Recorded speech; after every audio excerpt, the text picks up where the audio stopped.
When I was 2 years old, just looking up in the skies, I was like, how can I get there? Being in the Caribbean, I didn't see how that was possible. So slowly I started letting that go. But the universe was really calling me. I want to be an astrobiologist, and that seemed like it was impossible. But ideas are very powerful. I was in the Olympic Games in 1972. I've always enjoyed being an adventurer. I was flying with my daughter, and there was an ad that popped up. Would you like to become an astronaut? Would you like to go to space? And I said yes. John is one of the most incredible people I've ever met. The fact that he's been following this company for 18 years just for this moment, I think that's very special. For some reason, I seem to attract myself to these experiences. But when I got diagnosed with Parkinson's, I thought, well, that's it. They're not going to accept me. The fact that I'm now going to space with Parkinson's is completely magical. Virgin Galactic is breaking down barriers for space travel and scientific research. From the regulatory side to the engineering side, it's amazing to see all of these pieces come together. The new space age means diversity, imagination, and adventure all will have a home in space. We've built a space line, and now it's time to go. This is revolutionary. My name is Anastasia Mears. My name is John Goodwin. Keisha Shaha. I'm the first person from Antigua to go to space. For me to go into space is hopefully inspirational to all people. It really does just connect everyone. This is for all of us. Space for all opportunity. We all need to get out of our comfort zone, try new things, to believe in ourselves.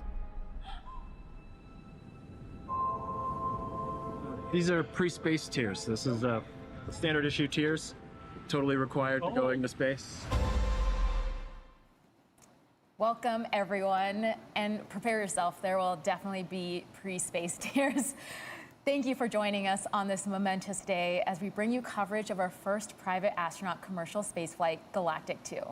I'm Sarisha Bandla. I run research operations and government affairs here at Virgin Galactic, and I had the privilege of becoming astronaut 004 on our Unity 22 test flight.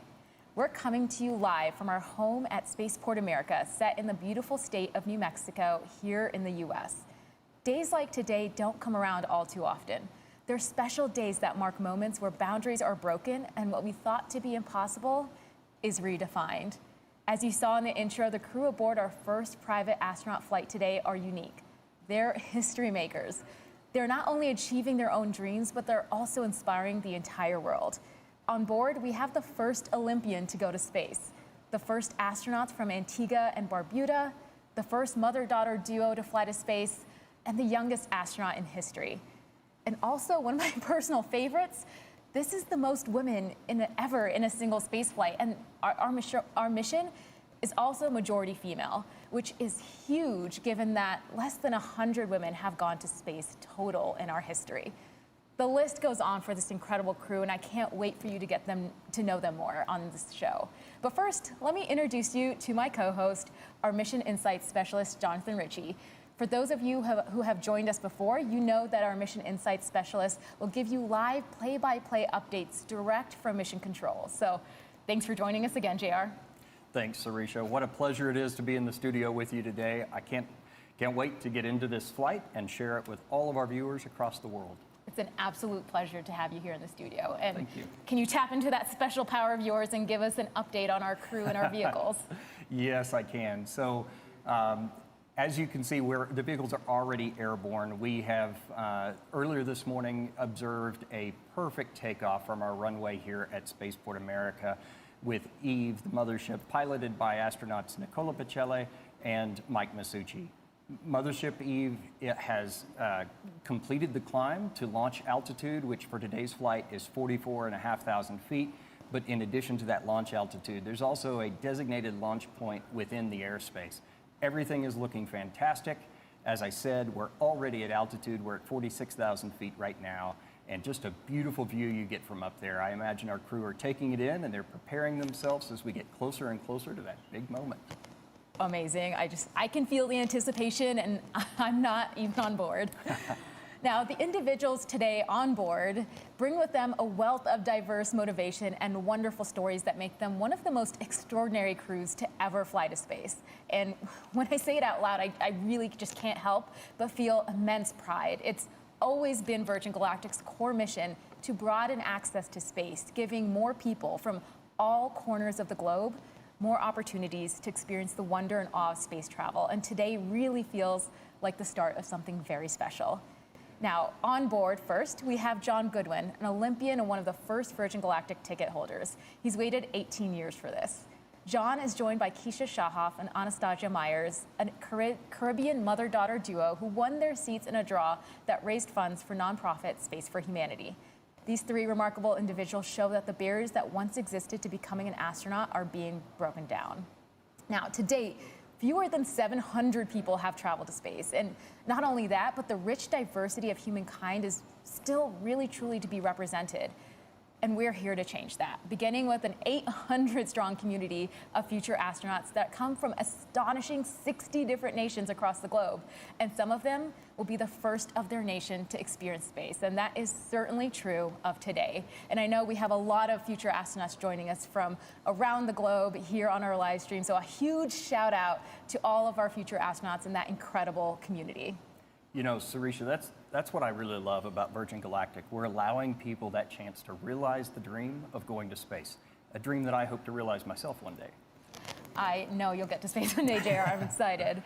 Now, as I mentioned earlier, Keisha and Anna will be the first ever Antiguan astronauts. Now, historical occasions like this bring communities together. The whole island is celebrating this milestone, including guest Prime Minister Gaston Browne and Virgin's founder, Sir Richard Branson. And we're going to go live to Antigua, where our very own astronaut 006, Christopher Huey, is at the celebration. Huey, what's it like over there?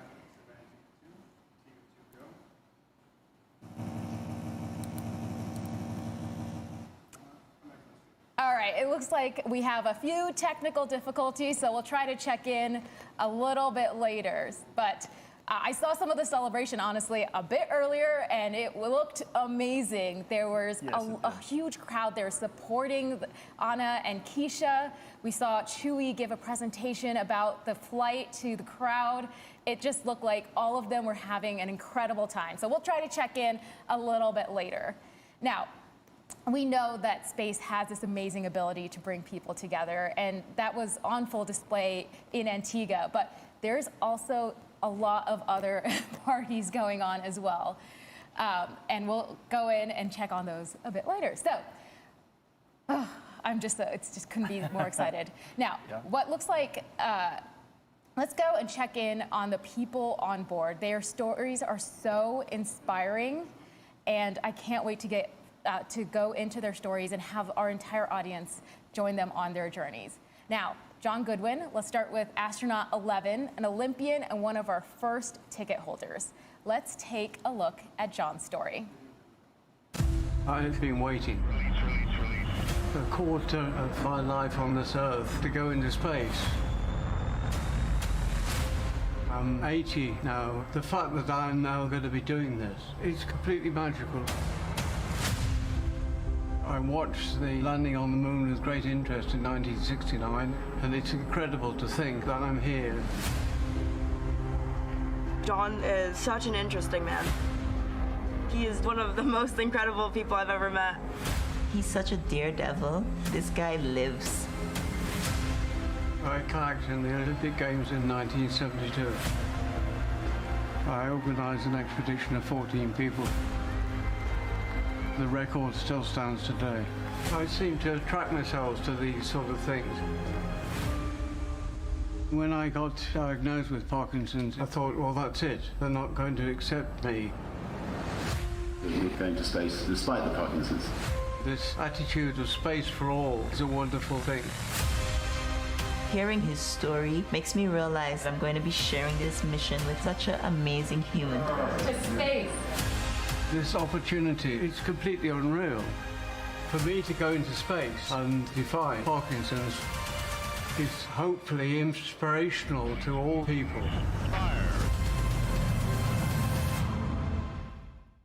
Now, John Goodwin's community in Stoke, England are watching together. And in New York City, friends are gathered at the Michael J. Fox Foundation for Parkinson's research to watch as well. He's got a huge community supporting him, and he'll only be the second person diagnosed with Parkinson's to fly to space.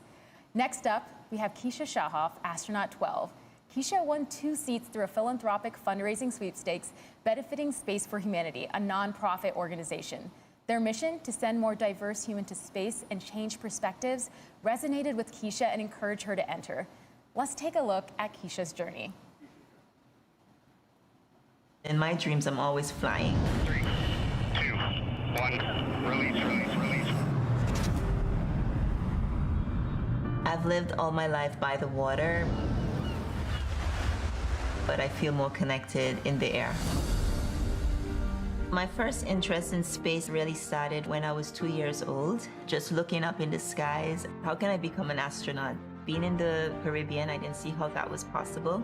So slowly I started letting that go. But the universe was calling me.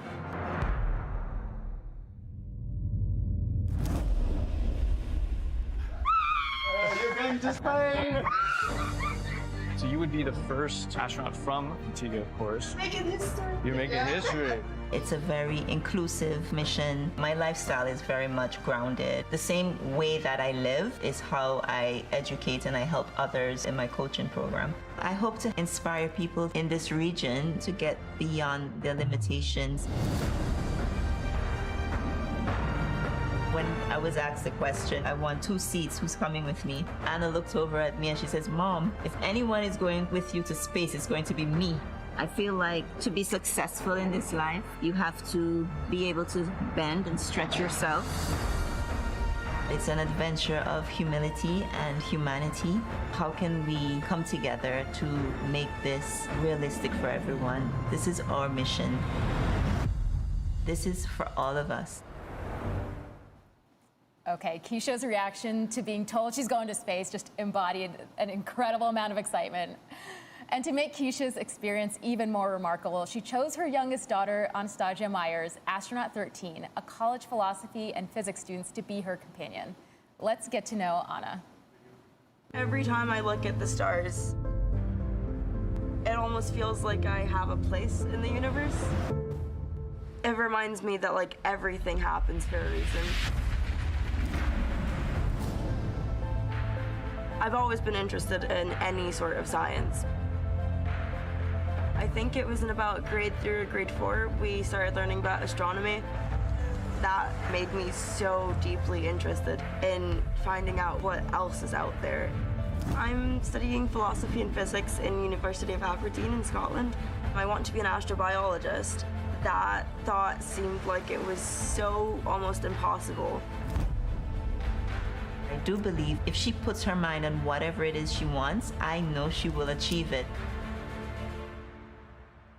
Hi, Anna. You and your mother are going to space. Anna, we won! I know I am very young. There's so many other people like me wanting to do something involving space and don't think that they actually have the opportunity to do that. Virgin Galactic's mission is to expand this to civilians. Ideas are very powerful. We all need to get out of our comfort zone, to try new things, to believe in ourselves. I mean, when I said this crew is incredible, might have been an understatement. They're absolutely extraordinary. Yes, they are. Now, I've heard that we have our feedback from Antigua, so let's check in with Chewy on the celebrations.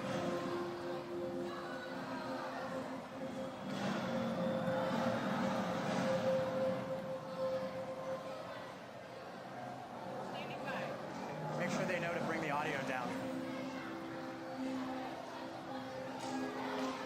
All right, testing, 1, 2, 3, am I in?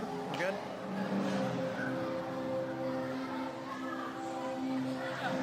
Sarisha, I'm here on the ground in Antigua, and the energy is absolutely off the charts.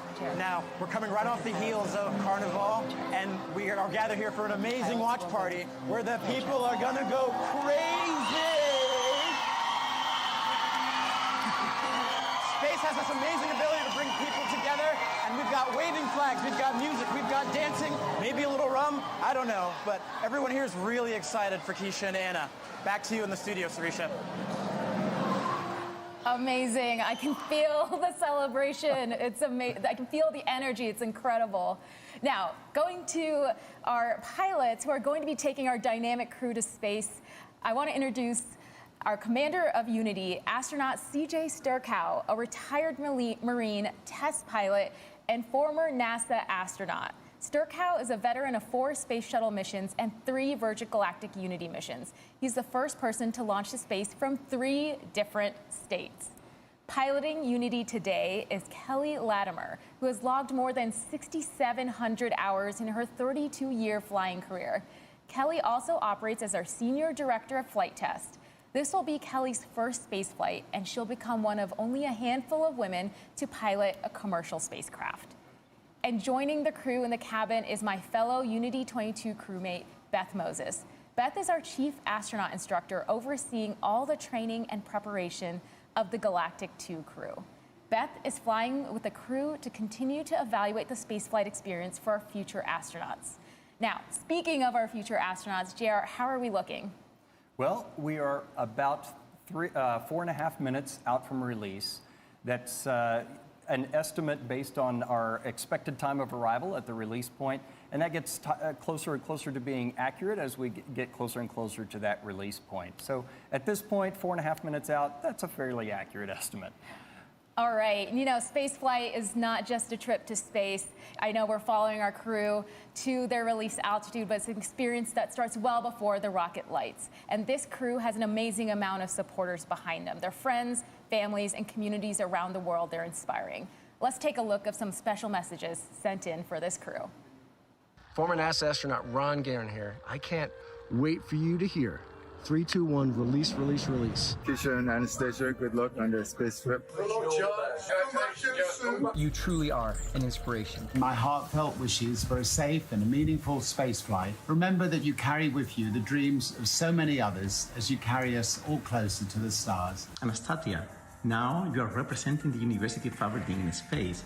I'm just sending a message to all the students and the community that our dreams can come true. Congratulations to my cousin Keisha. I'm so happy you put the energy out there, and Virgin Galactic, you caught it. We knew you were born to fly. You're going to be inspiring a whole generation of young Antiguan and Barbudans. Hi, I'm Keisha. I miss you a lot.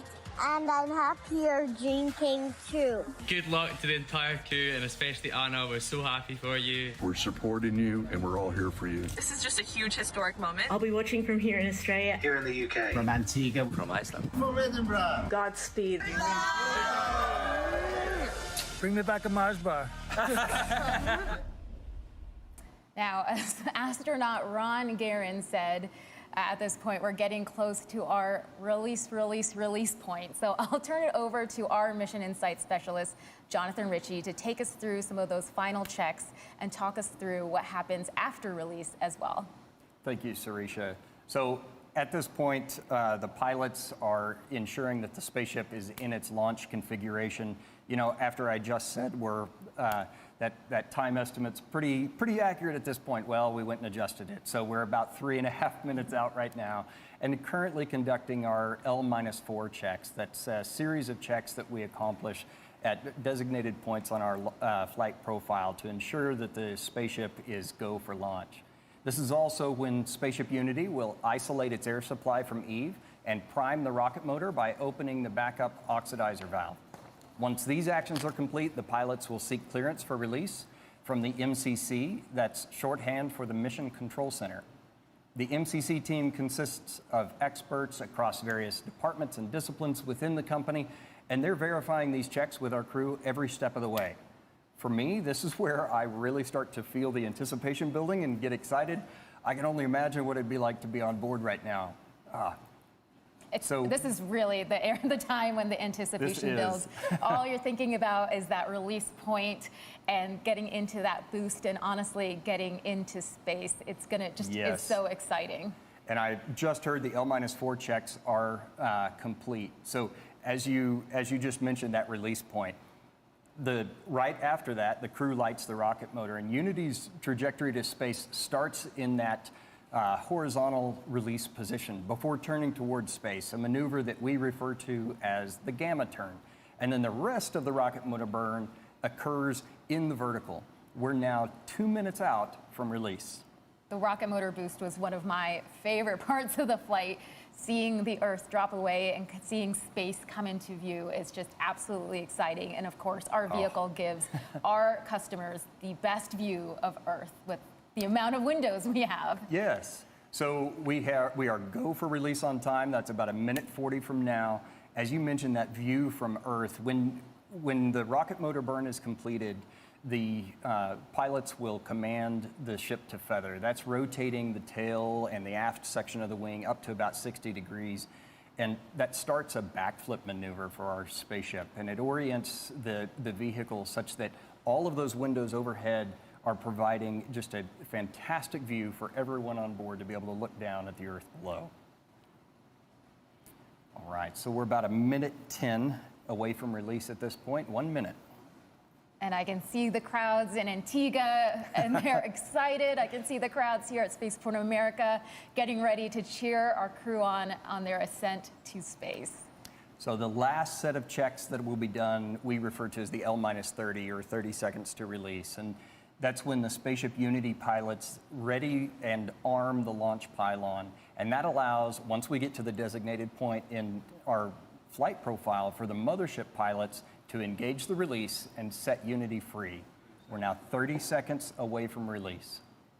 The very last preparation that the pilots in spaceship do before release is they push that control stick all the way forward, ensuring that we have a perfect separation. We're 15 seconds. 10. 9.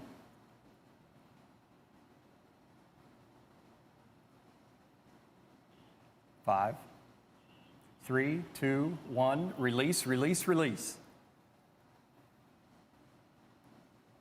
Ignition. Good control. There's Mach 1. The pilots have started trimming for that turn towards space. Trim is now set. There is max Q. That's the point of maximum pressure exerted on the vehicle by the atmosphere. Those on board are experiencing about 3 Gs right now and traveling over 1,000 miles an hour. That's incredible. I can imagine they're having quite a great time. We're at Mach 2. We're in the vertical, headed towards space. This is the part where they're seeing Earth move away and seeing space come into view and seeing that they're going to space, and just, it is an incredible feeling. So we've got about Mach 2.8, Mach 3 approximately, and rocket motor cutoff. Amazing. The crowds here are just absolutely going wild. I can't imagine what's happening in Antigua with them cheering them on. That's incredible. awesome. Go Keisha, go Anna, go John. So everybody on board has been cleared to unstrap and enjoy that zero-G experience. The pilots have unlocked the feather. That's the preparation so that they can raise the feather here momentarily. They're engaging the RCS as well. The feather is now starting to move on its way up. Everyone's up out of their seats, just it's incredible. They're all, I know, it's amazing. They're all going to the window and taking in this just absolutely incredible view of Earth, the planet where all of their experiences are held. Everything they've ever known is down below. The feather is all the way up. We have a predicted apogee of about 289,000 feet. That is amazing. Our crew looks like they're having an absolutely incredible time, and they are officially astronauts. Welcome to space. Woo. Congratulations to John, to Keisha, to Anna on becoming astronauts today, and a special congratulations to our Unity pilot, Kelly, for her first space flight. And welcome back to space, CJ and Beth. And the vehicle is oriented in that backflip or that upside down maneuver from our perspective. And you can see them just enjoying that view of the Earth below. Man, it's just incredible. I can see that they just can't take their eyes away. And it's, you know, it's hard for us to describe. We can obviously see they're having just an incredible time in space, taking in the views, but it's an experience.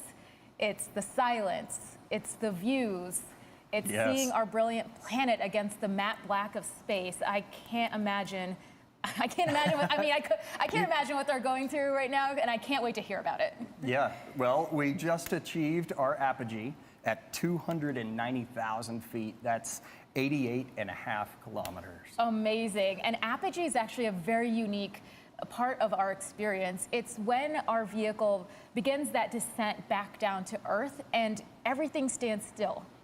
It's just, and we take a moment in the cabin, silent and looking out as a crew, and it's an experience I can only describe with these words, but one to be felt, really. Yes.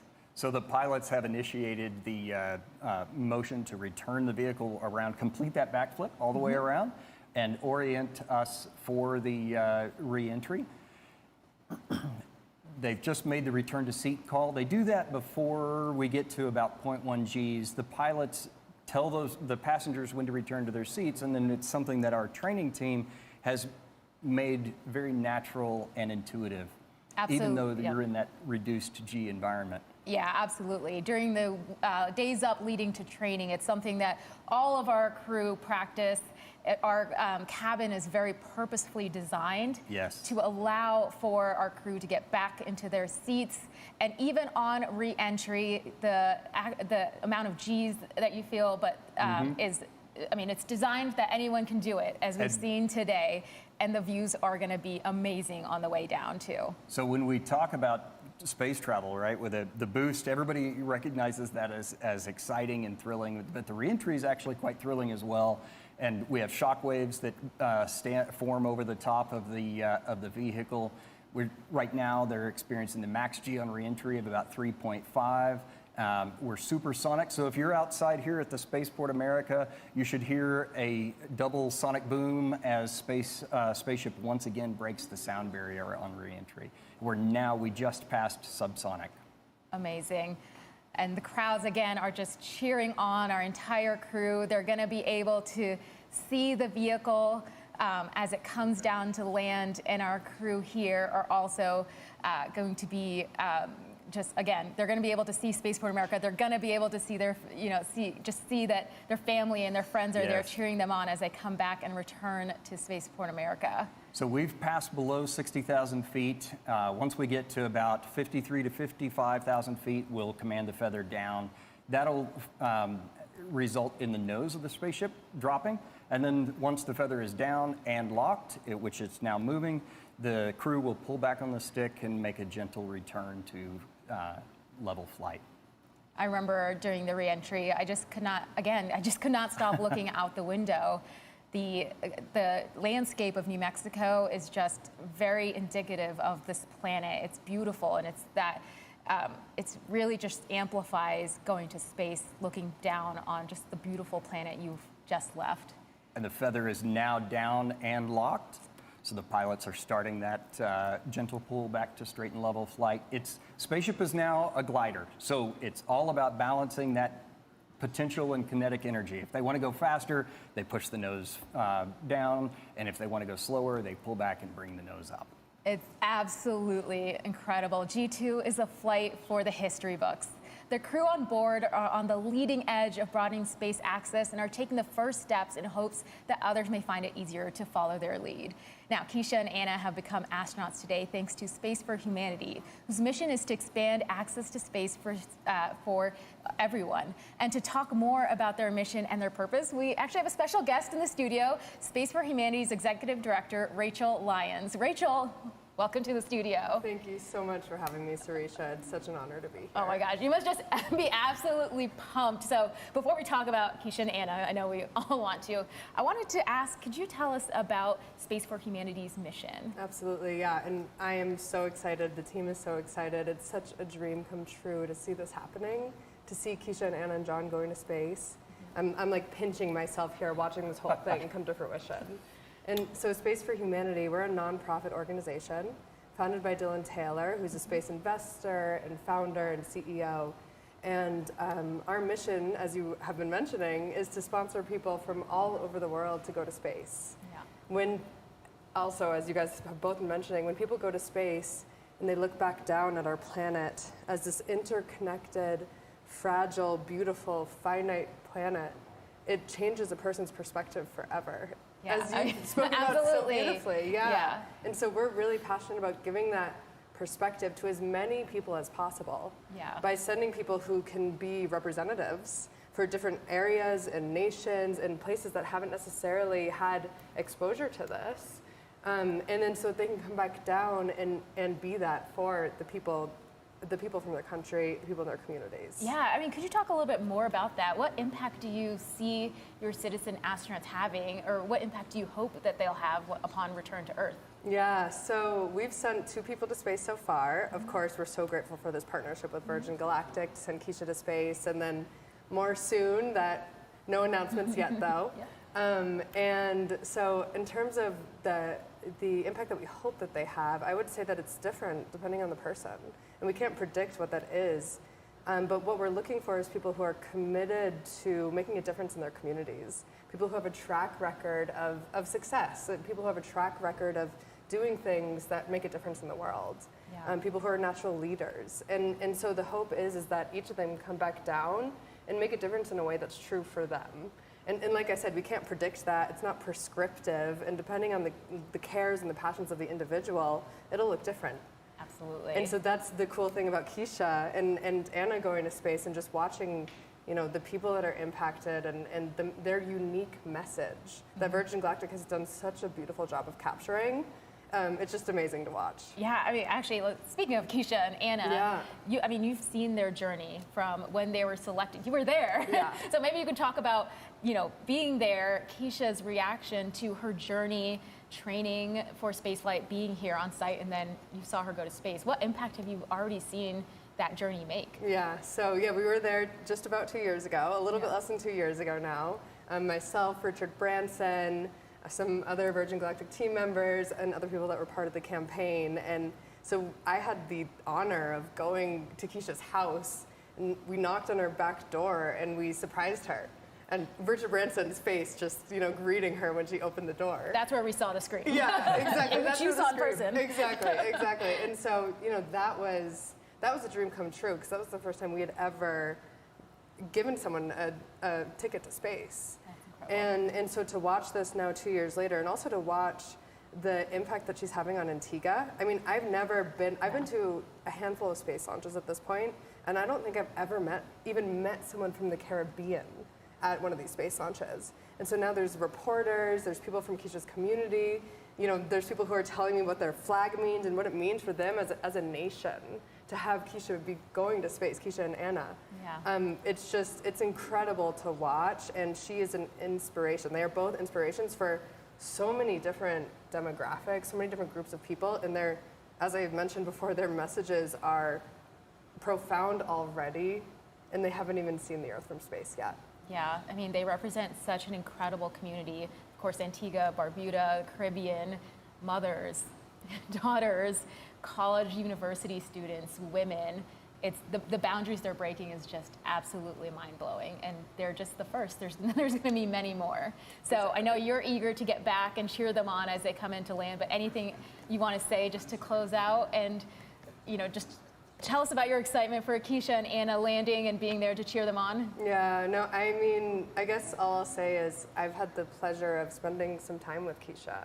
After we surprised her, she and her husband gave me a tour of the island for a day afterwards, and for her, this is like the biggest dream of her life. And she gets to bring her daughter on that too. And so I think that's what I will leave everyone with, is just imagining what it would be like for someone who's dreamed of this forever to get to go and have this experience and be cheered on by her entire community. It's absolutely incredible. I know you're going to be right there when they get back to give them the biggest hug. Yeah, definitely. Can't wait. Amazing. So, speaking of cheer, let's check back in Antigua with Chewy. Access to space for everyone. And to talk more about their mission and their purpose, we actually have a special guest in the studio, Space for Humanity's Executive Director, Rachel Lyons. Rachel, welcome to the studio. Oh my God, you must just be absolutely pumped. So, we're going to talk about Keisha and Anna, and we also want to ask, could you tell us about Space for Humanity? Srisha, I'm here with the Prime Minister of Antigua and Barbuda, and we just witnessed something absolutely amazing. Prime Minister, what does this mean for Antigua and Barbuda? Well, it's the most significant event for the people of Antigua and Barbuda and the Caribbean. This is certainly a major achievement, and an achievement that will help to inspire great ambitions of the Antigua and Barbudan people. We're very proud of the courage and certainly the resilience of Keisha and her daughter. And we are just very happy. Thank you. As you can see, sorry. Thank you, Mr. Prime Minister. Yeah, so sorry. 20 minutes past. We're good. 20 seconds goes fast. All right, we got it. Oh, amazing, amazing, amazing. The energy in Antigua is just incredible. I can feel it. The energy here at Spaceport is absolutely amazing as we welcome our crew back as they come in for landing. Now, let's take it over. JR, can you give us an update on their progress back to Earth? Yeah, I sure can. We're, at this point, just under 12,000 feet. Kelly was at the controls there for most of the glide. CJ has just resumed control of the flying the spaceship. So the approach checks are in work. They've planned to manage their energy management as you do with a glider, and now hitting those waypoints as they come in to runway 34 here at Spaceport America. So that's south to north on the runway. For those non-pilots tuning in, those numbers represent the first two numbers on the magnetic heading of your compass. So 34 is 340 degrees. So we're doing a turn to final right now, and that's a left turn so that CJ, the pilot, the commander in the ship, has a view of the runway. The landing gear is now down and locked.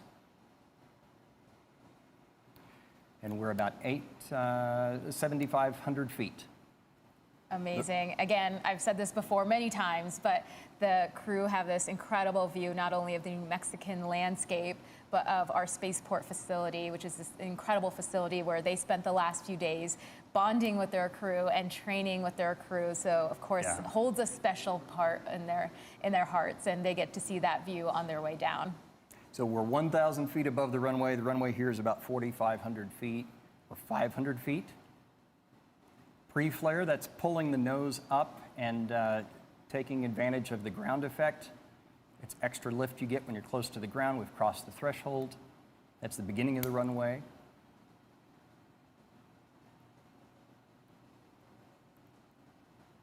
Beautiful.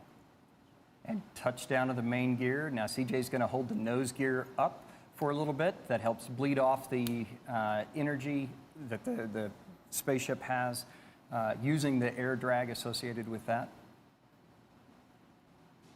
Now he started to lower the nose.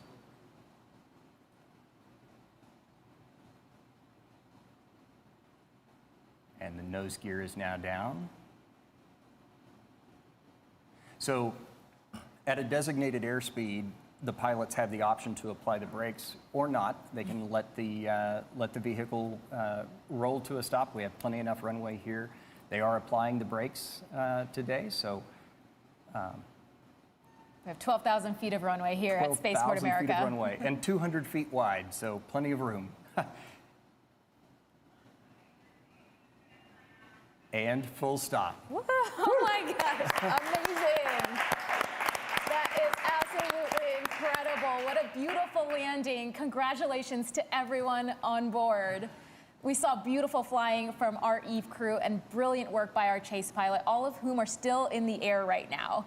Thank you to everyone on the ground here at Spaceport America who made this day possible. Continue following us on social to hear more about our incredible astronauts and see more from this incredible flight. Now, we'll continue the celebration here as we wait the arrival of our other vehicles. Our astronauts are envoys of hope, curiosity, and progress. The more who are able to have that experience and go back to their respective diverse communities, the bigger effect it'll have on the next generation of dreamers for the care of our home planet and the people that inhabit it. G2 crew has demonstrated that the future of spaceflight is not only for pilots and engineers, but for artists, science, athletes, anyone that wants to embark on this journey. So wherever you are on planet Earth, we thank you for watching, and we'd love for you to join us on one of our upcoming future missions. Please join the celebration on social, or head over to our website to learn more about this mission and how you can embark on your own journey to space. Thanks, everyone. Thank you for joining us.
Good morning, everyone.